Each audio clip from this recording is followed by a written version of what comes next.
Yana Ibn Umar roziyallohu anhudan rivoyat qilinadi. Bir kuni Rasululloh sallallohu alayhi va sallamning oldilarida o'tirgan edik. Bir payt kiyimlari oppoq, soch soqoli qop-qora, ustida safar alomatlari ko'rinmayotgan, ya'ni kiyimlariga gard qo'nmaganki, uzoqdan safar qilib keldi desak, va birortamiz ham uni tanimaydigan bir kishi to'satdan paydo bo'ldi. U Rasululloh sallallohu alayhi va sallamning oldilariga kelib o'tirdi. Ikki tizzasini Rasulullohning tizzasiga tiradi. Yuzma-yuz, baqimti bo'lib o'tirib oldi. Ikki qo'lini o'zining soni ustiga qo'yib, "Ey Muhammad, menga islom haqida xabar ber" dedi.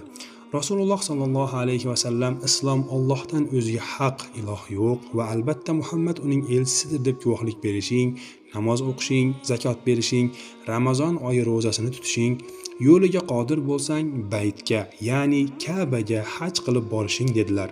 U to'g'ri aytding dedi. Uning ishidan ajablandik. O'zi so'rab, javobini o'zi tasdiqlayapti.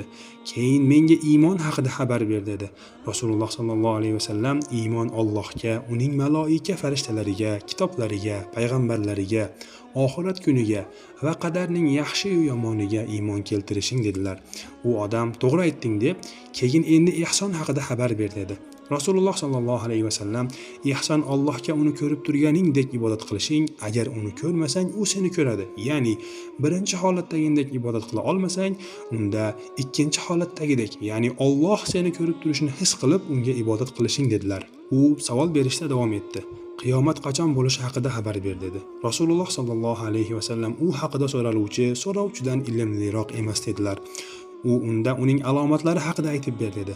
Rasululloh sallallohu alayhi vasallam alomatlari cho'ri o'z bekasini tug'ishi, ya'ni farzand ulg'ayib o'z onasiga xuddi cho'ridek muomala qilishi, yalangoyoq, yalang'och, qashshoq, oddiy qo'y boqib yurgan kishilar baland-baland binolar qurishda o'zaro musobaqa qilishi dedilar. Keyin u odam ketdi.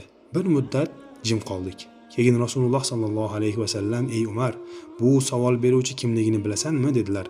"Alloh va rasuli bilguvchiroq" deb javob berdim. Rasululloh sallallohu alayhi vasallam: "U Jibril sizlarga diningizni o'rgatish uchun kelgan edi" deb aytdilar. Muslim va Abu Dovud rivoyati.